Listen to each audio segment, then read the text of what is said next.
ಸುದ್ದಿ ಮಧ್ಯಾಹ್ನಕ್ಕೆ ಸ್ವಾಗತ. ನಾನು ಸೌಮ್ಯ ಮುಳಲಿ. ಸಿಎಂ ಕುಮಾರಸ್ವಾಮಿ ಹೊಸ ಬಾಂಬ್ ಸಿಡಿಸಿದ್ದಾರೆ.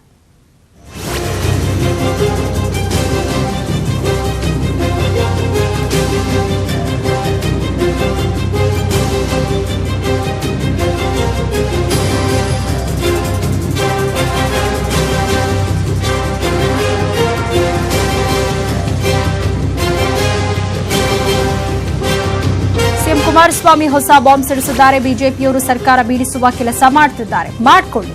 ನಮ್ಮ ಶಾಸಕರಿಗೆ ಹಣದ ಆಮಿಷ ಓಡ್ತಾ ಇದ್ದು ಯಾರು ಅಂತ ಗೊತ್ತಿದೆ. ಹಣ ಎಲ್ಲಿ ಸಂಗ್ರಹ ಆಗ್ತಾ ಇದೆ, ಕಿಂಗ್ ಪಿನ್ ಯಾರು ಅಂತಾನೂ ಗೊತ್ತಿದೆ ಅಂತ ಬೆಂಗಳೂರಿನಲ್ಲಿ ಸಿಎಂ ಕುಮಾರಸ್ವಾಮಿ ಹೊಸ ಬಾಂಬ್ ಸಿಡಿಸಿದ್ದಾರೆ. ನನಗೆ ಎಲ್ಲವೂ ಗೊತ್ತಿದೆ, ನಾನೇನು ಸುಮ್ಮನೆ ಕುಳಿತಿಲ್ಲ, ಕಾನೂನು ಕ್ರಮ ತೆಗೆದುಕೊಳ್ಳುವ ಸಿದ್ಧತೆ ಮಾಡಿದ್ದೀನಿ ಅಂತ ಸಿಎಂ ಹೇಳಿದ್ದಾರೆ.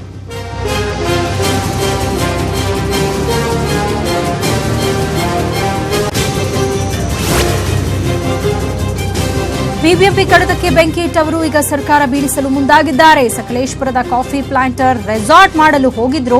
ಜನ್ಮ ಕೊಟ್ಟ ಮಗುವಿಗೆ ಗುಂಡಿಟ್ಟು ಕೊಂದವರವರು ಈಗ ಅವರು ಜೈಲಲ್ಲಿದ್ದಾರೆ. ಅದಕ್ಕೆ ಕಾರಣರಾದವರು ಯಾರು ಎಂದು ಗೊತ್ತು. ಆ ವ್ಯಕ್ತಿಯೇ ಈಗ ಸರ್ಕಾರ ಬೀಳಿಸುವ ಕೆಲಸಕ್ಕೆ ಕೈ ಹಾಕಿದ್ದಾರೆ. ಇಸ್ಪಿಟ್ ದಂಧೆಯಲ್ಲಿ ಕೋಟಿ ಕೋಟಿ ದುಡ್ಡು ಮಾಡಿದ್ದಾರೆ. ಸರ್ಕಾರ ಬೀಳಿಸೋಕೆ ಆ ಹಣ ಬಳಸ್ತಾ ಇದ್ದಾರೆ ಅಂತ ಬೆಂಗಳೂರಿನಲ್ಲಿ ಸಿಎಂ ಕುಮಾರಸ್ವಾಮಿ ಹೊಸ ಬಾಂಬ್ ಸಿಡಿಸಿದ್ದಾರೆ.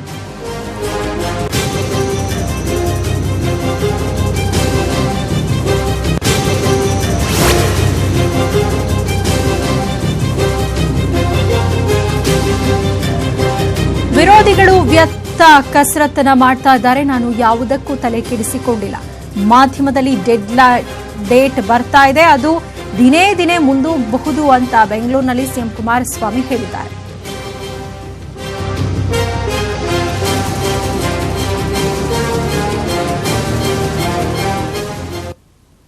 ನಾಳೆ ಬೆಳಗಾವಿಗೆ ಹೋಗ್ತಾ ಇದ್ದಾರೆ.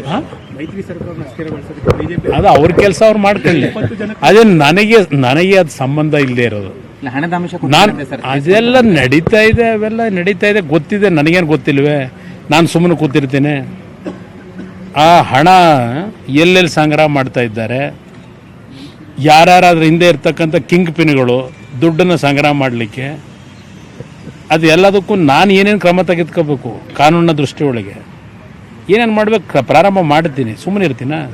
ಅದರಲ್ಲಿ ಯಾರ್ಯಾರಿದ್ದಾರೆ, ಅದರಲ್ಲಿ ಇರ್ತಕ್ಕಂಥವರಲ್ಲಿ ಯಾರು 2009ರಲ್ಲಿ 10ರಲ್ಲಿ ಕಾರ್ಪೊರೇಷನ್ ಕಡತದ ಕಚೇರಿಗೆ ಬೆಂಕಿ ಇಟ್ಟರಲ್ಲ, ಆ ಕಿಂಗ್ ಪಿನ್ ಯಾರಿದ್ದಾರೆ ಈಗ ಇದರಲ್ಲಿ ಹಣ ಹೊಂದಿಸ್ಲಿಕ್ಕೆ? ಪಾಪ ಇಲ್ಲಿ ಯಾರೋ ಒಬ್ಬ ನಿಮ್ಮ ಸಕಲೇಶ್ಪುರದ ಕಾಫಿ ಪ್ಲಾಂಟ್ರು ಬಂದು ಇಲ್ಲೆಲ್ಲ ರೆಸಾರ್ಟ್ ಮಾಡೋಕ್ಕೆ ಹೋಗಿ ತಾಳೆ ಕಟ್ತಂತ ಹೆಂಡ್ತಿನೇ ಗುಂಡಾಗಿ ಸಾಯಿಸಿ ಜನ್ಮ ಕೊಂಡಂಥ ಮಗುನ ಸಾಯಿಸಿ ಜೈಲಲ್ಲಿದ್ದಾನಲ್ಲ, ಅದಕ್ಕೆ ಕಾರಣಕರ್ತರು ಯಾರಿದ್ದಾರೆ? King pin. ಅವರಿಗೆ ಎಲ್ಲಿ ಈ ಸರ್ಕಾರ ತೆಗಿಲಿಕ್ಕೆ ಯಾರ ಜೊತೆ ಸೇರ್ಕೊಂಡಿದ್ದಾರೆ? ಈಗ ಇಲ್ಲಿ ಲಾಟ್ರಿಗಳು ನಡೆಸ್ತಾರಲ್ಲ, ಎಂಥದ್ದು ಇಸ್ಪಿಟ್ಟು ದಂಧೆ, ಅದ್ರಲ್ಲಿ ಕೋಟ್ಯಾಂತರ ರೂಪಾಯಿ ಎವ್ರಿಡೇ ಕಲೆಕ್ಷನ್ ಮಾಡಿ ಅದನ್ನು ಈ ಸರ್ಕಾರ ತೆಗಿಲಿಕ್ಕೇನೆ ಯಾರು ಹೊಟ್ಟಿದ್ದಾನೆ ಕಿಂಗ್ ಪಿನ್ನು. ಅವನದೇನು ಬ್ಯಾಕ್ಗ್ರೌಂಡು? ನಾನೇನು ಸುಮ್ಮನೆ ಕೂತಿರ್ತೀನ? ಸ್ವಲ್ಪ ನನಗೇನು ಇಲ್ಲಿ ಡಿಸ್ಟರ್ಬೆನ್ಸ್ ಇಲ್ಲ. ನನಗೆ ಐ ಆಮ್ ಫ್ರೀ ಪರ್ಸನ್. ನಾನು ಆರಾಮಾಗಿದ್ದೀನಿ. ಪಾಪ ಅವರು ಕಸರತ್ತು ಮಾಡ್ತಾ ಇದ್ದಾರೆ, ವ್ಯಸ್ತ ಕಸರತ್ತು. ಬಿಜೆಪಿಯವರು ರೆಸಾರ್ಟ್ ಆದ್ರೂ ಮಾಡಲಿ, ಗುಡಿಸಲಾದ್ರೂ ಮಾಡಲಿ, ಬಿಜೆಪಿಯವರು ಅಡ್ವಾನ್ಸ್ ಪೇಮೆಂಟ್ ಮಾಡ್ತಿದ್ದಾರೆ. ನಾನಾಗಿಯೇ ಬಿಜೆಪಿ ಶಾಸಕರನ್ನ ಸೆಳೆಯಲ್ಲ, ನಾನು ಮೈಸೂರು ಭಾಗದ ಬಿಜೆಪಿ ಶಾಸಕರನ್ನ ಟಚ್ ಮಾಡಲ್ಲ. ಬಿಜೆಪಿಯ ಕೆಲ ಶಾಸಕರ ಜೊತೆ ನನ್ನ ಹಳೆ ಸಂಬಂಧಗಳಿವೆ. ಸರ್ಕಾರ ಉಳಿಸಿಕೊಳ್ಳಲು ಏನ್ ಬೇಕೋ ಅದನ್ನ ಮಾಡ್ತೀನಿ ಅಂತ ಬಿಜೆಪಿಗೆ ಸಿಎಂ ಕುಮಾರಸ್ವಾಮಿ ಮತ್ತೆ ಶಾಕ್ ಕೊಟ್ಟಿದ್ದಾರೆ.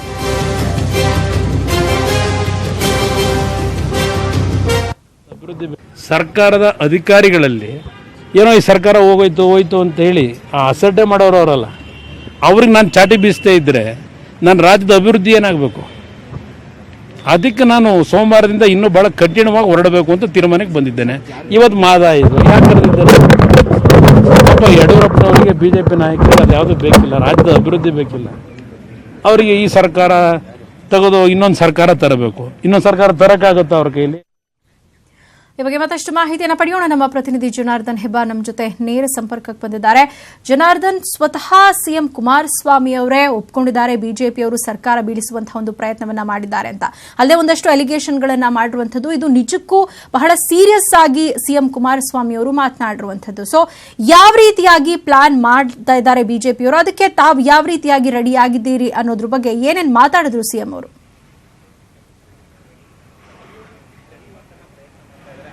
ಸೌಮ್ಯ, ಬಹಳ ಗಂಭೀರವಾದಂತಹ ವಿಚಾರವನ್ನ ಇವತ್ತು ಮುಖ್ಯಮಂತ್ರಿ ಕುಮಾರಸ್ವಾಮಿ ಬಿಚ್ಚಿಟ್ಟಿದ್ದಾರೆ. ಅಂದ್ರೆ ಮೈತ್ರಿ ಸರ್ಕಾರವನ್ನ ಬೀಳಿಸಲಿಕ್ಕೆ ಹೊರಟಿರೋದು ಕೇವಲ ಬಿಜೆಪಿ ಅಲ್ಲ, ಬಿಜೆಪಿಯ ಹಿಂದೆ ಇರುವಂತಹ ಕೈವಾಡವನ್ನು ಅವರು ಬಿಚ್ಚಿಟ್ಟಿದ್ದಾರೆ. ಸೂಕ್ಷ್ಮವಾಗಿ ಎಲ್ಲವನ್ನೂ ಕೂಡ ಅವಲೋಕಿಸಿ ಅದರ ಬಗ್ಗೆ ಸಂಬಂಧಪಟ್ಟ ಹಾಗೆ ಮಾಹಿತಿಯನ್ನು ಕೂಡ ಕಲೆ ಹಾಕಿ, ಗುಪ್ತದಳ ಮೂಲಕ ಮಾಹಿತಿಯನ್ನು ಕೂಡ ಕಲೆ ಹಾಕಿ ಎಲ್ಲ ವಿವರವನ್ನು ಕೂಡ ಮಾಧ್ಯಮದ ಮುಂದೆ ಬಿಚ್ಚಿಟ್ಟಿದ್ದಾರೆ. ಆದರೆ ಮಾಧ್ಯಮದ ಮುಂದೆ ಬಿಚ್ಚಿಡುವಂತಹ ಸಂದರ್ಭದಲ್ಲಿ ಕೆಲವೊಂದು ಸೂಕ್ಷ್ಮ ವಿಚಾರಗಳನ್ನು ಮಾತ್ರ ಹೇಳಿದ್ದಾರೆ ಅವರು. ಅಂದ್ರೆ ಅಂಡರ್ ವರ್ಲ್ಡ್ ಇದರ ಹಿಂದೆ ಕೆಲಸ ಮಾಡ್ತಾ ಇದೆ, ಅಂಡರ್ ವರ್ಲ್ಡ್ ಕೈವಾಡ ಇದೆ, ಆ ಕಾರಣಕ್ಕಾಗಿನೇ ಮೈತ್ರಿ ಸರ್ಕಾರವನ್ನು ಅಲುಗಾಡಿಸೋದಕ್ಕೆ ಬಿಜೆಪಿ ಮುಂದಾಗಿದೆ. ಬಿಜೆಪಿಗೆ ಸಪೋರ್ಟ್ ಆಗಿ ಹೋಗಿರೋದು ಅಂಡರ್ ವರ್ಲ್ಡ್ ಅನ್ನೋದು ಸ್ಪಷ್ಟ ಆಗುತ್ತೆ. ಯಾಕಂದ್ರೆ ಒಂದು ಕಡೆಯಲ್ಲಿ ಅವರು ಒಂದು ವಿಚಾರವನ್ನು ಸ್ಪಷ್ಟಪಡಿಸಿದ್ದಾರೆ. ಸಕಲೇಶಪುರದಿಂದ ಬಂದಂತವರು ಬೆಂಗಳೂರಿಗೆ ಬಂದು ರೆಸಾರ್ಟ್ ಮಾಡ್ಬೇಕಂತ ಹೊರಟಂತ ಸಂದರ್ಭದಲ್ಲಿ ಅಲ್ಲಿ ಗುಂಡೇಟ್ ಪ್ರಕರಣ ನಡೆದು ಮೃತಪಡ್ತಾರೆ, ತಾಯಿ ಮಗು ಮೃತಪಡ್ತಾರೆ, ನಂತರ ಜೈಲಿಗೆ ಹೋಗ್ತಾರೆ.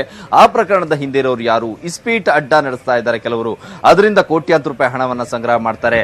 ಆ ಹಣ ಎಲ್ಲಿಗೆ ಬಳಕೆ ಆಗತ್ತೆ? ಬಿಬಿಎಂಪಿಯಲ್ಲಿ ಕಡತ ಸುಟ್ಟಾಕುವಂತ ಪ್ರಕರಣದ ಹಿಂದೆ ಯಾರಿದ್ದಾರೆ? ಬೆಂಗಳೂರಿನಲ್ಲಿ ಬಿಲ್ಡಿಂಗ್ ಮಾಫಿಯಾ ನಡೀತಾ ಇದೆ, ಅದರ ಹಿಂದೆ ಯಾರಿದ್ದಾರೆ? ಇದು ಎಲ್ಲರೂ ಕೂಡ ಸೇರ್ಕೊಂಡು ಬಿಜೆಪಿ ಮುಂದೆ ಜೊತೆ ಹೋಗ್ತಾ ಇದ್ದಾರೆ, ಕೈ ಜೋಡಿಸ್ತಾ ಇದ್ದಾರೆ. ಅವರಿಂದಾಗಿಯೇ ಸರ್ಕಾರ ಬೀಳಿಸುವಂತ ಕೆಲಸ ಆಗ್ತಾ ಇದೆ. ಎಲ್ಲ ಮಾಹಿತಿಯನ್ನು ಕೂಡ ಕಲೆ ಹಾಕಿದ್ದೀನಿ ಅನ್ನೋ ಮಾತನ್ನ ಸಿಎಂ ಕುಮಾರಸ್ವಾಮಿ ಹೇಳಿದ್ದಾರೆ. ಅಲ್ಲದೆ ಅದಕ್ಕೆ ಸಂಬಂಧಪಟ್ಟಂಗೆ ಕಾನೂನು ಕ್ರಮವನ್ನು ಕೂಡ ತೆಗೆದುಕೊಳ್ತೀನಿ ಅನ್ನೋ ಮಾತನ್ನು ಕೂಡ ಹೇಳಿದ್ದಾರೆ. ಹಾಗಾಗಿ ಇನ್ನೊಂದು 2 ದಿನದಲ್ಲಿ ಬೆಂಗಳೂರಿನಲ್ಲಿ ಬಹಳ ದೊಡ್ಡ ಬೆಳವಣಿಗೆ ಆಗಲಿಕ್ಕಿದೆ. ಆಡಳಿತಾತ್ಮಕ ವಿಚಾರವಾಗಿ ಬೆಂಗಳೂರಿನಲ್ಲಿ ಏನೇನು ಕ್ರಮ ತೆಗೆದುಕೊಳ್ಬೇಕು ಅಂತ ಕೂಡ ಸಿಎಂ ಕುಮಾರಸ್ವಾಮಿ ಈಗಾಗಲೇ ತೀರ್ಮಾನವನ್ನು ಮಾಡಿದ್ದಾರೆ. ಆದರೆ ಬಿಜೆಪಿಯವರು ಮಾಡ್ತಾ ಇರುವಂತಹ ತಂತ್ರಕ್ಕೆ ಪ್ರತಿತಂತ್ರ ಹೂಡೋದಕ್ಕೂ ಕೂಡ ನಾನು ಸಿದ್ಧವಾಗಿದ್ದೀನಿ. ಅವರು ರೆಸಾರ್ಟ್ ಆರು ಮಾಡಲಿ, ಗುಡಿಸಲಾದ್ರೂ ಮಾಡಲಿ ಅನ್ನುವಂಥ ಮಾತನ್ನು ಹೇಳಿದ್ದಾರೆ. ಬಿಜೆಪಿಯ ಶಾಸಕರು ಕೂಡ ನಮ್ಮ ಜೊತೆ ಟಚ್ ಅಲ್ಲಿದ್ದಾರೆ. ಆದರೆ ಅವರು ಮೈಸೂರು ಭಾಗದವರಲ್ಲ ಅನ್ನುವಂಥ ಇನ್ನೊಂದು ಎಚ್ಚರಿಕೆಯನ್ನು ಕೂಡ ಕೊಟ್ಟಿದ್ದಾರೆ. ಅಂದ್ರೆ ಮೈಸೂರು ಭಾಗದವರು ಅಂತಂದ್ರೆ ಜೆಡಿಎಸ್ ಬೆಲ್ಟ್ ಭಾಗದ ಬಿಜೆಪಿ ಶಾಸಕರು ಅನ್ನುವಂಥ ಭಾವನೆ ಬರುತ್ತೆ. ಆದರೆ ಅದರ ಹೊರತುಪಡಿಸಿಯೂ ಕೂಡ ಕೆಲ ಶಾಸಕರು, ಬಿಜೆಪಿಯ ಶಾಸಕರು ನನ್ನ ಜೊತೆ ಸಂಪರ್ಕದಲ್ಲಿದ್ದಾರೆ. ಅವ್ರನ್ನ ಇಟ್ಕೊಂಡು ನಾನು ಏನು ಬೇಕೋ ಅದನ್ನು ಮಾಡ್ಲಿಕ್ಕೂ ನನಗೂ ಕೂಡ ಬರುತ್ತೆ. ಸರ್ಕಾರ ಉಳಿಸೋದಕ್ಕೆ ನಾನು ಏನು ಮಾಡಬೇಕೋ ಅದನ್ನು ನಾನು ಮಾಡಲಿಕ್ಕೆ ಸಿದ್ಧವಾಗಿದ್ದೀನಿ.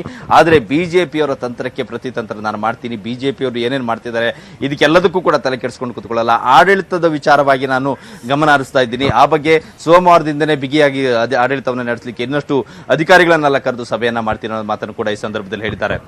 ಒಟ್ಟಿನಲ್ಲಿ ಸೌಮ್ಯ, ಕುಮಾರಸ್ವಾಮಿಯವರು ಈ ಎಲ್ಲಾ ಬೆಳವಣಿಗೆಯನ್ನ ಕಳೆದ 2-3 ದಿನಗಳಿಂದ ಮಾಹಿತಿಯನ್ನ ಕಲೆ ಹಾಕ್ತಾ ಇದ್ದಾರೆ.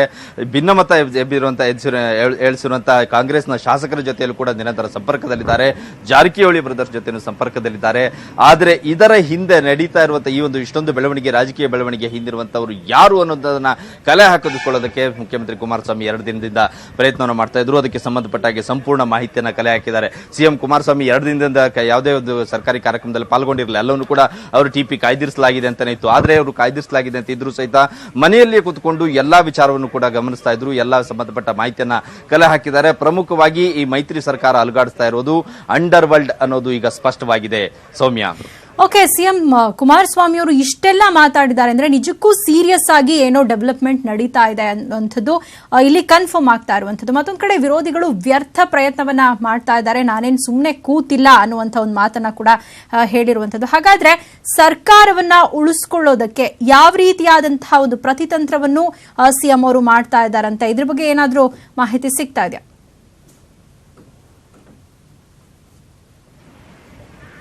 ಖಂಡಿತ ಸೌಮ್ಯ, ಸಿಎಂ ಕುಮಾರಸ್ವಾಮಿ ಅವರು ಹೇಳಿದಂತ ವಿಚಾರ ನಂತರದಲ್ಲಿ ನ್ಯೂಸ್ 18 ತಂಡ ಒಂದು ಮಾಹಿತಿಯನ್ನ ಕಲೆ ಹಾಕಿದಾಗ ಸಿಕ್ಕಿರೋದು ಪ್ರಮುಖ ವಿಚಾರ ಅಂತಂದ್ರೆ ಅಂಡರ್ ವರ್ಲ್ಡ್ ಅಂತೇಳಿ. ಆದ್ರೆ ನೇರವಾಗಿ ಇಲ್ಲಿ ಬಿಜೆಪಿ ಸರ್ಕಾರವನ್ನ ಉರುಳಿಸೋದಕ್ಕೆ ಬಂದಿರಲಿಲ್ಲ.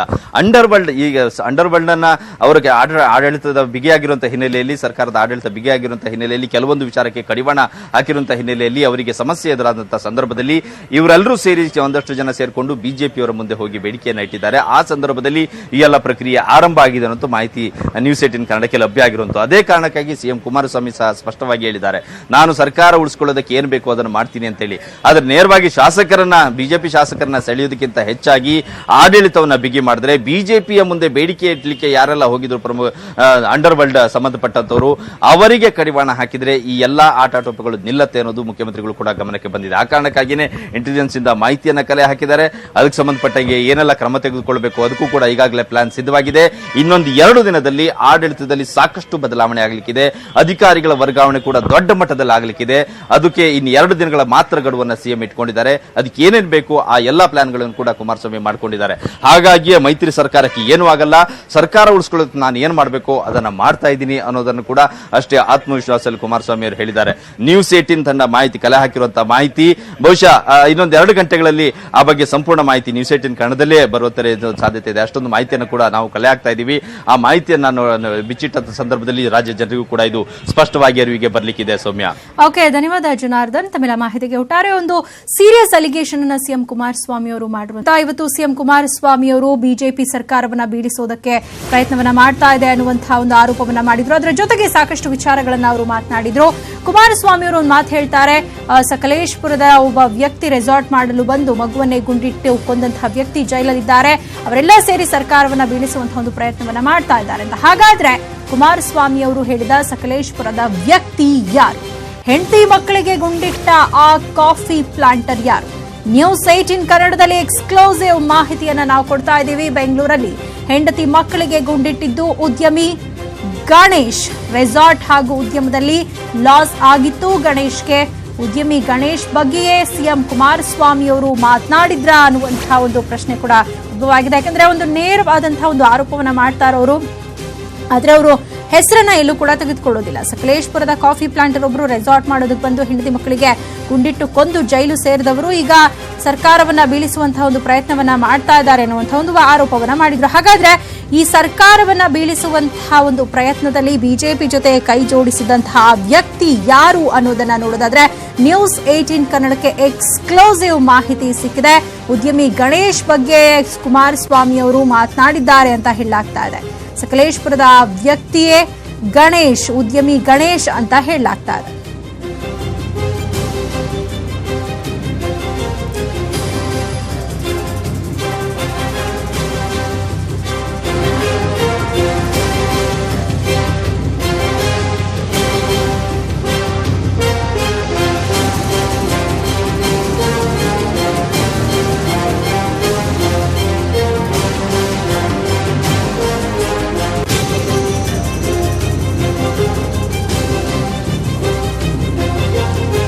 ಮತ್ತಷ್ಟು ಮಾಹಿತಿಯನ್ನು ಪಡೆಯೋಣ. ನಮ್ಮ ಪ್ರತಿನಿಧಿ ಚಿದಾನಂದ್ ಪಟೇಲ್ ಇದೀಗ ನಮ್ಮ ಜೊತೆ ದೂರವಾಣಿ ಸಂಪರ್ಕಕ್ಕೆ ಬಂದಿದ್ದಾರೆ. ಚಿದಾನಂದ, ಸರ್ಕಾರವನ್ನ ಬೀಳಿಸುವಂತಹ ಒಂದು ಪ್ರಯತ್ನವನ್ನ ಬಿಜೆಪಿ ಮಾಡ್ತಾ ಇದೆ ಅನ್ನೋದ್ರ ಬಗ್ಗೆ ಒಂದು ಸೀರಿಯಸ್ ಅಲಿಗೇಷನ್ ಅನ್ನ ಸಿಎಂ ಕುಮಾರಸ್ವಾಮಿ ಅವರು ಮಾತನಾಡಿರುವಂತದ್ದು, ಸಾಕಷ್ಟು ವಿಚಾರಗಳನ್ನ ಮಾತನಾಡಿದ್ರು. ಅದರಲ್ಲಿ ಸಕಲೇಶಪುರದ ಒಬ್ಬ ಕಾಫಿ ಪ್ಲಾಂಟರ್ ಬಗ್ಗೆ ಕೂಡ ಸಿಎಂ ಅವರು ಮಾತನಾಡಿರುವಂತದ್ದು. ಇವರೆಲ್ಲ ಸೇರ್ಕೊಂಡು ಸರ್ಕಾರವನ್ನ ಬೀಳಿಸುವಂತಹ ಒಂದು ಪ್ರಯತ್ನ ಮಾಡ್ತಿದ್ದಾರೆ ಅಂತ.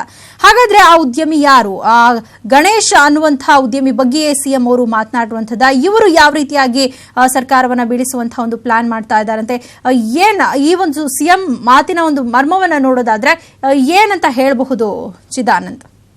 ಸೌಮ್ಯಗಳಲ್ಲಿ ಮಾತ್ರ ಬೆಳವಣಿಗೆಯೊಂದರಲ್ಲಿ ರಾಜ್ಯದ ಮುಖ್ಯಮಂತ್ರಿ ಎಚ್.ಡಿ. ಕುಮಾರಸ್ವಾಮಿ ಆಪರೇಷನ್ ಕಮಲ ಮತ್ತು ಸರ್ಕಾರ ಬೀಳುವ ವಿಚಾರದಲ್ಲಿ ಮಹತ್ವದ ಒಂದು ಮಾತನ್ನು ಹೇಳಿರುವಂತದ್ದು, ಮಹತ್ವದ ಹೇಳಿಕೆಯನ್ನು ಕೊಟ್ಟಿರುವಂತದ್ದು. ಈ ಒಂದು ಹೇಳಿಕೆ ದೊಡ್ಡ ಮಟ್ಟದ ಸಂಚಲನ ಕಾರಣವಾಗಿರುವಂತದ್ದು. ಮುಖ್ಯಮಂತ್ರಿಗಳ ಈ ಹೇಳಿಕೆ ಹಿಂದೆ ಹಲವಾರು ಹೆಸರುಗಳು ಕೂಡ ಕೇಳಿ ಬರ್ತಿದ್ದಾವೆ ಸೌಮ್ಯಗಳಲ್ಲಿ. ಅದರಲ್ಲಿ ಪ್ರಮುಖವಾಗಿ ಸಕಲೇಶಪುರದ ವಿಚಾರವನ್ನು ಇಲ್ಲಿ ತಳುಕು ಹಾಕಿರುವಂತದ್ದು. ಯಾಕಂತ ಹೇಳಿದ್ರೆ ಕಳೆದ 4 ತಿಂಗಳ ಹಿಂದೆ ಜಯನಗರದಲ್ಲಿ ಸಕಲೇಶಪುರ ಮೂಲದ ಉದ್ಯಮಿ ಗಣೇಶ್ ಎಂಬುವರು ತನ್ನ ಪತ್ನಿ ಹಾಗೂ ಮಗುಗೆ ಗುಂಡಿಟ್ಟು ಕೊಂದ್ರು. ಆ ಸಂದರ್ಭದಲ್ಲಿ ತನ್ನ ಪತ್ನಿ ಅವರ ಪತ್ನಿ ಸ್ಥಳದಲ್ಲಿ ಹಸುನೋಗಿದ್ರು. ಇದೀಗ ಅವರು ಜೈಲಿನಲ್ಲಿ ಇರ್ತಕ್ಕಂಥದ್ದು ಉದ್ಯಮಿ. ಆ ಉದ್ಯಮಿ ಸಾವಿಗೆ ಸಕಲೇಶಪುರದ ಮೂಲದ ನಂಟಿದೆ ಅಂತ ಒಂದು ಮಾತನ್ನು ಹೇಳ್ತಿದ್ರೆ, ಪರೋಕ್ಷವಾಗಿ ಸಕಲೇಶಪುರದ ಕಾಫಿ ಪ್ಲಾಂಟರ್ ಉದಯ್ ಎಂಬುವರ ಹೆಸರನ್ನ ಅಂತ ಹೇಳಲಾಗ್ತದೆ. ಯಾಕಂತ ಹೇಳಿದ್ರೆ ಇಡೀ ಸಕಲೇಶಪುರದಲ್ಲಿ ಕಳೆದ ಬಾರಿ ಅಂದ್ರೆ ಈ 2018ರ ವಿಧಾನಸಭಾ ಚುನಾವಣೆ ಸಂದರ್ಭದಲ್ಲಿ ಸೋಮಶೇಖರ್ ಅಂದ್ರೆ ನಾರ್ವೆ ಸೋಮಶೇಖರ್ ಎಂಬುವವರು ಬಿಜೆಪಿಯಿಂದ ಸ್ಪರ್ಧಿಯಾಗಿ ನಿಂತಿದ್ರು.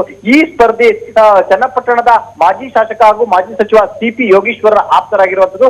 ಸಿ.ಪಿ. ಯೋಗೀಶ್ವರರೇ ಅವರಿಗೆ ಟಿಕೆಟ್ ಅನ್ನು ಕೊಡಿಸಿ ಚುನಾವಣೆ ನಿಲ್ಲಿಸಿದ್ರು. ಆ ಮುಖಾಂತರ ಈ ನಾರ್ವೆ ಸೋಮಶೇಖರ ಬಳಗದಲ್ಲಿ ಉದಯ್ ಗೌಡ ಎಂಬುವರು ಇರ್ತಕ್ಕಂಥದ್ದು ಮತ್ತು ಇರುವಂತದ್ದು. ಅದೇ ಅಲ್ಲದೆ ಫೈಟರ್ ರವಿ ಕೂಡ ಇವ್ರ ಜೊತೆ ಇರುವಂತದ್ದು. ಅಲ್ಲದೆ ಶ್ರೀಲಂಕಾ ಮತ್ತು ಮುಂತಾದ ಕಡೆ ಕ್ಯಾಸಿನೋ ಹೊಂದಿರತಕ್ಕಂತ ಕಿರಂಗುಂದೂರು ವಿಜಯರವರು ಕೂಡ ಇರ್ತಕ್ಕಂಥದ್ದು. ಆ ಮುಖಾಂತರ ಇಡೀ ಟೀಮ್ ಇಲ್ಲಿ ಆಕ್ಟಿವ್ ಆಗಿದೆ ಅಂತ ಹೇಳಲಾಗ್ತಿದೆ. ಅಂದ್ರೆ ಆಪರೇಷನ್ ಕಮಲ ಮತ್ತು ಸರ್ಕಾರ ಬೀಳಿಸುವ ವಿಚಾರದಲ್ಲಿ ಸಿ.ಪಿ. ಯೋಗೀಶ್ವರ್ ಅವರು ಪರೋಕ್ಷವಾಗಿ ಕೈ ಹಾಕಿದ್ದಾರೆ ಅನ್ನೋ ಒಂದು ಮಾತನ್ನು ಕೂಡ ಇಲ್ಲಿ ಕುಮಾರಸ್ವಾಮಿ ಅವರು ಹೇಳಿರುವಂತದ್ದು. ಅದರಲ್ಲಿ ಪ್ರಮುಖವಾಗಿ ಉದಯ್ ಗೌಡ ಎಂಬುವರು ಇಸ್ಪೀಟ್ ವ್ಯವಹಾರವನ್ನು ಮಾಡ್ತಿರುವಂತದ್ದು ಮತ್ತು ರೆಸಾರ್ಟ್ ವ್ಯವಹಾರವನ್ನು ಕೂಡ ಮಾಡ್ತಿರುವಂತದ್ದು. ಜೊತೆಗೆ ಪ್ರಮುಖವಾಗಿ ಉದಯ್ ರವರು ನಾರ್ವೆ ಸೋಮಶೇಖರ್ ಅವರ ಚುನಾವಣೆಯಲ್ಲಿ ಎಲ್ಲಾ ಹಣದ ವ್ಯವಹಾರವನ್ನು ಕೂಡ ನೋಡ್ಕೊಂಡಂತವರು ಮತ್ತು ಸ್ಥಳೀಯವಾಗಿ ಬಹಳಷ್ಟು ಪ್ರಭಾವಿಯಾಗಿರತಕ್ಕಂಥದ್ದು. ಈ ಒಂದು 5 ಜನರ ತಂಡ ಬಿಜೆಪಿಯಲ್ಲಿ ಸಂಪರ್ಕ ಇರುವಂತದ್ದು. ಅದರಲ್ಲೂ ಪ್ರಮುಖವಾಗಿ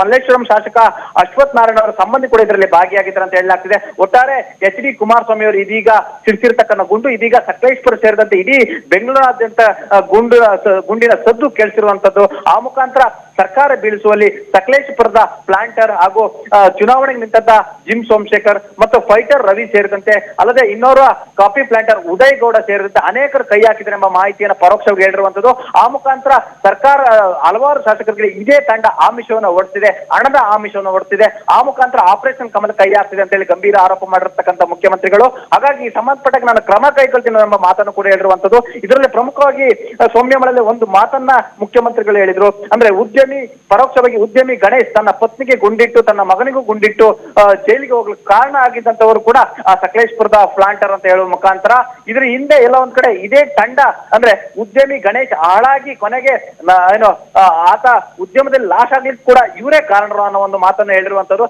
ಅಂದ್ರೆ ಆಪರೇಷನ್ ಕಮಲಕ್ಕೆ ಮೂಲಕ್ಕೆ ಕೈ ಹಾಕಿರುವಂತವರೇ ಇವ್ರುಗಳು ಹಣದ ಆಮಿಷವನ್ನು ಒಡ್ಡುವ ಮುಖಾಂತರ ಶಾಸಕರನ್ನ ಸೆಳೆಯುವ ಪ್ರಯತ್ನವನ್ನ ಮಾಡ್ತಿದ್ದಾರೆ. ಇವೆಲ್ಲವೂ ನನಗೆ ಗೊತ್ತು ಅಂತ ಹೇಳ್ತಿದ್ದಾರೆ. ಎಲ್ಲ ಒಂದ್ ಕಡೆ ಒಬ್ಬ ರಾಜ್ಯದ ಮುಖ್ಯಮಂತ್ರಿ ಆದಂತವರು ಇಂಥ ಗಂಭೀರ ಆರೋಪ ಮಾಡುವ ಹಿಂದೆ ಹಲವಾರು ದಾಖಲೆಗಳನ್ನ ಇಟ್ಕೊಂಡಿದ್ದಾರೆ. ಅವರಿಗೆ ಮಾಹಿತಿ ಕೊಡ್ಲಿಕ್ಕೆ ಗುಪ್ತಚರ ಇಲಾಖೆ ಇರುತ್ತೆ. ಜೊತೆಗೆ ಅವರ ಗುಪ್ತಚರ ಇಲಾಖೆ ಕೂಡ ಯಾರೆಲ್ಲ ಮೇಲೆ ಕಣ್ಣಿಟ್ಟಿರ್ತಾರೆ ಅವರ ಅಷ್ಟು CDR ಲೀಸ್ಟ್ ಅನ್ನು ತೆಗೆಸಿರ್ತಾರೆ. ಅಂದ್ರೆ ಕಾಲ್ ಡೀಟೇಲ್ಸ್ ರೆಕಾರ್ಡ್ ಅನ್ನು ತೆಗೆಸಿರ್ತಾರೆ. ಜೊತೆಗೆ ಕೆಲವೊಂದು ಅವರ ಒಡನಾಟಗಳು ಮತ್ತು ಅವರ ಓಡಾಟಗಳ ಬಗ್ಗೆ ಸಂಪೂರ್ಣ ಮಾಹಿತಿಯನ್ನು ಇಟ್ಕೊಂಡಿರ್ತಾರೆ. ಹಾಗಾಗಿ ಮುಖ್ಯಮಂತ್ರಿ ಎಚ್ ಡಿ ಕುಮಾರಸ್ವಾಮಿ ಅವರು ಗುಪ್ತಚರ ಇಲಾಖೆಯ ಮಾಹಿತಿಯ ಮೇರೆಗೆ ಮತ್ತು ಕೆಲವೊಂದು ಆಪ್ತ ವಲಯದ ಸೋರ್ಸ್ಗಳ ಮುಖಾಂತರ ಈ ಒಂದು ಗಂಭೀರ ಆರೋಪವನ್ನು ಮಾಡಿದ್ದಾರೆ ಅಂತಲೇ ಹೇಳಲಾಗ್ತಿದೆ. ಸೌಮ್ಯಮಳಲಿ 2 ದಿನಗಳಿಂದ ನಾನೇನು ಸುಮ್ಮನೆ ಕೂತಿರ್ಲಿಲ್ಲ ಅನ್ನುವಂತಹ ಒಂದು ಮಾಹಿತಿಯನ್ನ ಕೂಡ ಅವರು ಕೊಟ್ಟಿರುವಂತದ್ದು. ಅದರ ಜೊತೆಗೆ ಎಲ್ಲಿಂದ ಹಣ ಬರ್ತಾ ಇದೆ, ಇವರು ಎಲ್ಲಿಂದ ಹಣವನ್ನು ತಂದು ಯಾವ ರೀತಿಯಾಗಿ ಆಮಿಷವನ್ನ ಒಡ್ತಾ ಇದ್ದಾರೆ, ಬಿಜೆಪಿಯವರ ಕೂಡ ನನಗೆ ಉತ್ತಮವಾದಂತಹ ಸಂಬಂಧ ಇದೆ, ನಾನೇನು ಸುಮ್ಮನೆ ಕೂತಿಲ್ಲ ಅನ್ನುವಂತಹ ಒಂದು ಮಾತನ್ನ ಹೇಳಿದ್ದಾರೆ. ಅಂದ್ರೆ ಒಂದು ರೀತಿಯಾಗಿ ಕಂಪ್ಲೀಟ್ ಆದಂತಹ ಇನ್ಫಾರ್ಮೇಶನ್ ಅನ್ನ ಸಿಎಂ ಕುಮಾರಸ್ವಾಮಿ ಅವರು ಕಲೆಕ್ಟ್ ಮಾಡಿರುವಂತದ್ದು. ಪರೋಕ್ಷವಾಗಿ ಸಿಪಿ ಯೋಗೇಶ್ವರ ಅಂಡ್ ಟೀಮ್ ಈ ಒಂದು ಆಪರೇಷನ್ ಕಮಲಕ್ಕೆ ಕೈ ಹಾಕಿದೆ ಅನ್ನುವಂತಹ ಒಂದು ಆರೋಪವನ್ನ ಕೂಡ ಮಾಡಿದ್ದಾರೆ. ಹಾಗಾದ್ರೆ ಯಾರ್ಯಾರನ್ನ ಸೆಳೆಯುವಂತಹ ಪ್ರಯತ್ನವನ್ನ ಇವರು ಮಾಡ್ತಾ ಇದ್ದಾರೆ, ಎಷ್ಟೆಷ್ಟು ಹಣದ ಆಮಿಷವನ್ನ ಒಡ್ಲಾಗ್ತಾ ಇದೆ, ಕೇವಲ ಹಣದ ಆಮಿಷವನ್ನ ಒಡ್ಡಿ ಆಪರೇಷನ್ ಕಮಲಕ್ಕೆ ಮುಂದಾಗಿದ್ದಾರಂತ. ಸೊ ಇದ್ರ ಬಗ್ಗೆ ನಾವು ಮಾತನಾಡ್ತಾ ಹೋದ್ರೆ ಯಾವ ರೀತಿಯಾಗಿ ಆಪರೇಷನ್ ಕಮಲ ನಡೀತಾ ಇದೆ ಅನ್ನೋದನ್ನ ನಾವಿಲ್ಲಿ ಊಹಿಸಬಹುದು. ಚಿದಾನಂದ್, ಸೌಮ್ಯಮಳಲಿ ಕಳೆದ ಬಾರಿ ಯಡಿಯೂರಪ್ಪನವರು ಪ್ರಮಾಣ ವಚನ ಸ್ವೀಕರಿಸಿದ ಸಂದರ್ಭದಲ್ಲೂ ಕೂಡ ಆಪರೇಷನ್ ಕಮಲಕ್ಕೆ ಕೈ ಹಾಕಿದ್ದನ್ನ ಸ್ವತಃ ಯಡಿಯೂರಪ್ಪನವರು ನಾನು ಕೆಲವು ಶಾಸಕರೊಂದಿಗೆ ಮಾತನಾಡಿದೆ ಅಂತ ಒಂದು ಮಾತನ್ನು ಕೂಡ ಹೇಳಿದ್ರು. ಆ ಸಂದರ್ಭದಲ್ಲಿ ಕೂಡ ಪ್ರತಿ ಶಾಸಕರಿಗೆ ಅಂದ್ರೆ ಆಪರೇಷನ್ ಕಮಲಕ್ಕೆ ಕೈ ಹಾಕಿದ ಸಂದರ್ಭದಲ್ಲಿ ಕೆಲವು ಶಾಸಕರಿಗೆ 25 ರಿಂದ 30 ಕೋಟಿ ರೂಪಾಯಿ ಹಣದ ಆಮಿಷವನ್ನು ಒಡ್ಡಿದ್ರು ಅಂತೇಳಿ ಗಂಭೀರ ಆರೋಪವನ್ನು ಮಾಡಿದ್ರು.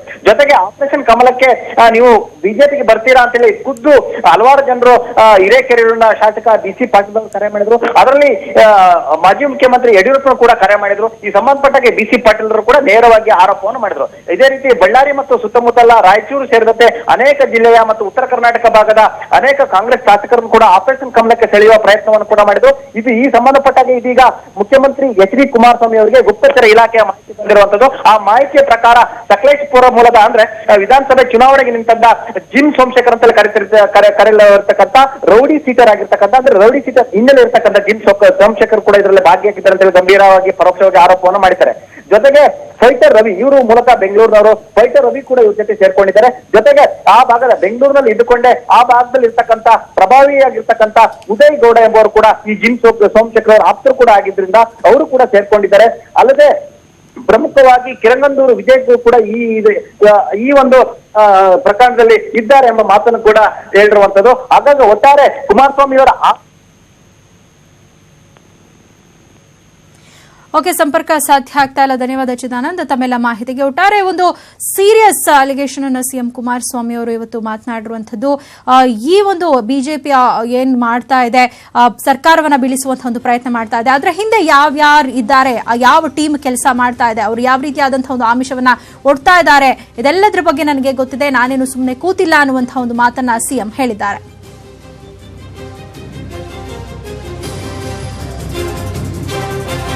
ಕುಮಾರಸ್ವಾಮಿ ಅವರು ಇವತ್ತು ಗಂಭೀರವಾದಂತಹ ಒಂದು ಆರೋಪವನ್ನ ಮಾಡಿದ್ದಾರೆ. ಸರ್ಕಾರವನ್ನ ಬೀಳಿಸುವಂತಹ ಒಂದು ಪ್ರಯತ್ನವನ್ನ ಬಿಜೆಪಿ ಮಾಡ್ತಾ ಇದೆ. ಆದ್ರೆ ಬಿಜೆಪಿ ಯಾವ ರೀತಿಯಾಗಿ ಈ ಒಂದು ಆಪರೇಷನ್ ಕಮಲಕ್ಕೆ ಕೈ ಹಾಕಿದೆ ಅನ್ನೋದನ್ನ ಎಲ್ಲವೂ ಕೂಡ ನನಗೆ ಗೊತ್ತಿದೆ. ಇದರ ಹಿಂದೆ ಯಾವ ಟೀಮ್ ಕೆಲಸ ಮಾಡ್ತಾ ಇದೆ, ಯಾರಿದ್ದಾರೆ ಅನ್ನುವಂಥದ್ದು ಗೊತ್ತಿದೆ ಅನ್ನುವಂತಹ ಕೆಲವೊಂದು ಗಂಭೀರ ಆರೋಪಗಳನ್ನ ಮಾಡಿದ್ದಾರೆ. ಅಲ್ಲದೆ ಕೆಲವೊಂದು ವಿಚಾರಗಳನ್ನ ಕೂಡ ಅವರು ಪ್ರಸ್ತಾಪ ಮಾಡಿರುವಂತದ್ದು. ಸಕಲೇಶಪುರದ ಉದ್ಯಮಿಯೊಬ್ಬರು ಬೆಂಗಳೂರಿನಲ್ಲಿ ತಮ್ಮ ಮಗನಿಗೆ ಹೆಂಡತಿಗೆ ಗುಂಡಿಟ್ಟು ಕೊಂದ್ರು. ಈಗ ಅವರು ಜೈಲಿನಲ್ಲಿದ್ದಾರೆ. ಅವರು ಜೈಲಿಗೆ ಹೋಗೋದಕ್ಕೆ ಕಾರಣರಾದಂತಹ ವ್ಯಕ್ತಿಗಳು ಯಾರ್ಯಾರು ಸೇರ್ಕೊಂಡು ಈ ಒಂದು ಕೆಲಸವನ್ನ ಮಾಡ್ತಾ ಇದ್ದಾರೆ, ಎಲ್ಲದರ ಬಗ್ಗೆ ಕೂಡ ನನಗೆ ಇನ್ಫಾರ್ಮೇಶನ್ ಇದೆ, ನಾನೇನು ಸುಮ್ಮನೆ ಕೂತಿಲ್ಲ ಅನ್ನುವಂತಹ ಒಂದು ಮಾತನ್ನ ಕುಮಾರಸ್ವಾಮಿ ಅವರು ಹೇಳ್ತಾ ಇದ್ದಾರೆ.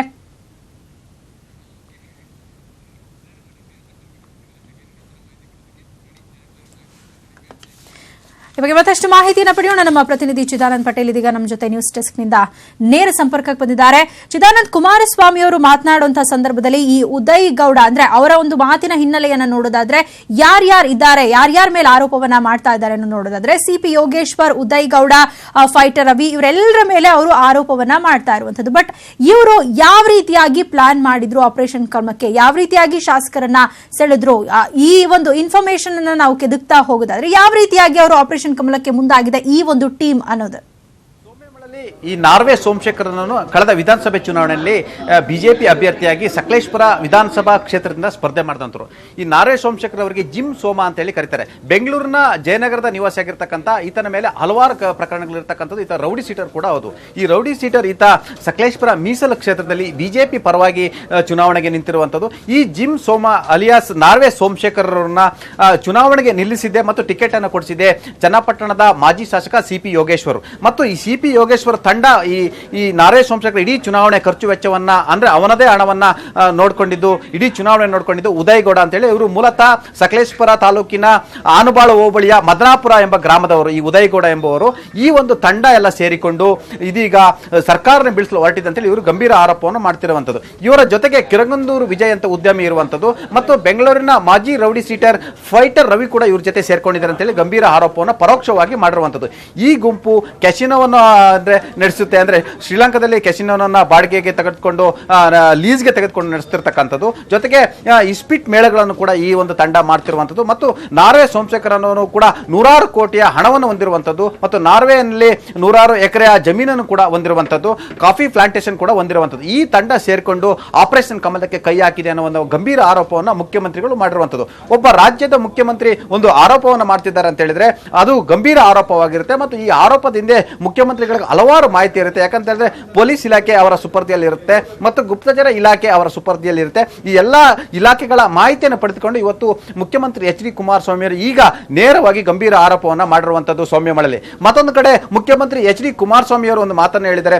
ಕಳೆದ 4 ತಿಂಗಳ ಹಿಂದೆ ಜಯನಗರದಲ್ಲಿ ಉದ್ಯಮಿ ಗಣೇಶ್ ಎಂಬುವರು, ಇವರು ಸಹ ಮೂಲತಃ ಸಕಲೇಶಪುರದವರು, ಕಾಫಿ ಪ್ಲಾಂಟರ್ ಆಗಿದ್ರೆ ಅಲ್ಲಿರ್ತಕ್ಕಂಥ ಕಾಫಿ ಎಸ್ಟೇಟ್ ಅನ್ನ ಮಾರಿ ಅವರು ಬೆಂಗಳೂರಿಗೆ ಬಂದು ರೆಸಾರ್ಟ್ ಅನ್ನು ಮಾಡಿದ್ರು.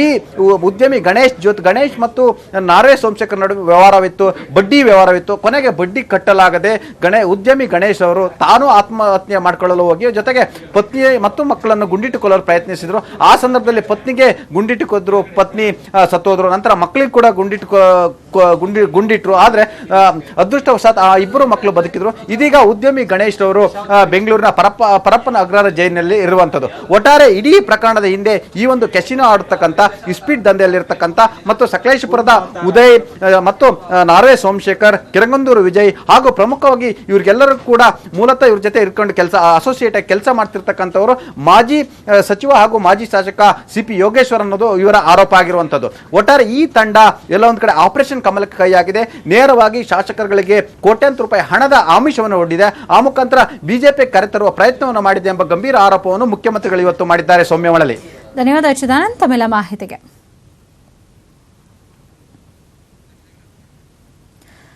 ಒಟ್ಟಾರೆ ಒಂದ್ ಕಡೆ ಸಿಎಂ ಕುಮಾರಸ್ವಾಮಿ ಅವರು ಗಂಭೀರವಾದಂತಹ ಒಂದು ಆರೋಪಗಳನ್ನ ಮಾಡ್ತಾ ಇದ್ದಾರೆ, ಮತ್ತೊಂದು ಕಡೆ ಆಪರೇಷನ್ ಕಮಲದ ಹಿಂದೆ ಯಾರ ಟೀಮ್ ಕೆಲಸ ಮಾಡ್ತಾ ಇದೆ, ಯಾರ್ಯಾರು ಯಾವ್ಯಾವ ರೀತಿಯಾಗಿ ಪ್ರಯತ್ನವನ್ನ ಮಾಡ್ತಾ ಇದ್ದಾರೆ, ಶಾಸಕರನ್ನ ಸೆಳೆಯೋದಕ್ಕೆ ಹಣವನ್ನ ಎಲ್ಲಿಂದ ಹಂಚ್ತಾ ಇದ್ದಾರೆ, ಎಲ್ಲಿಂದ ಹಣ ಬರ್ತಾ ಇದೆ ಇವರಿಗೆ ಅನ್ನೋ ಎಲ್ಲ ಒಂದು ಗಂಭೀರ ಆರೋಪವನ್ನ ಮಾಡಿದ್ರು. ಅದರ ಹಿಂದಿನ ಕಿಂಗ್ ಪಿನ್ಗಳನ್ನ ನೋಡೋದಾದ್ರೆ ನಾರ್ವೆ ಸೋಮಶೇಖರ್ ಅವರ ಒಂದು ಹೆಸರು ಕೂಡ ಇಲ್ಲಿ ಪರೋಕ್ಷವಾಗಿ ಅವರು ಹೇಳಿದ್ದಾರೆ ಅಂತ ಹೇಳಲಾಗ್ತಾ ಇದೆ. ಅದರ ಜೊತೆಗೆ ಸಕಲೇಶಪುರದ coffee planter Uday Gowda, fighter Ravi, ಇವರ ಟೀಮ್ ಏನಿದೆ ಈ ಒಂದು ಟೀಮೇ ಸೇರ್ಕೊಂಡು ಆಪರೇಷನ್ ಕಮಲಕ್ಕೆ ಕೈ ಹಾಕಿದೆ. ಆದ್ರೆ ನಾ ಎಷ್ಟೇ ಪ್ರಯತ್ನ ಪಟ್ಟರೂ ಕೂಡ ನಾನೇನು ಸುಮ್ಮನೆ ಕೂತಿಲ್ಲ, ನನಗೂ ಕೂಡ ಸರ್ಕಾರವನ್ನ ಯಾವ ರೀತಿ ಉಳಿಸ್ಕೊಳ್ಬೇಕು ಅನ್ನೋದನ್ನ ಗೊತ್ತು ಅನ್ನುವಂತಹ ಒಂದು ಮಾತನ್ನ ಕೂಡ ಈ ಸಂದರ್ಭದಲ್ಲಿ ಸಿಎಂ ಕುಮಾರಸ್ವಾಮಿ ಅವರು ಹೇಳಿದ್ದಾರೆ. ಇದಿಷ್ಟು ಈಗಿನ ಪ್ರಮುಖ ಸುದ್ದಿ. ನೋಡ್ತಾ ಇರಿ ನ್ಯೂಸ್ 18 ಕನ್ನಡ. ಜಾಲ ನಮ್ಮದು, ಬಲ ನಿಮ್ಮದು.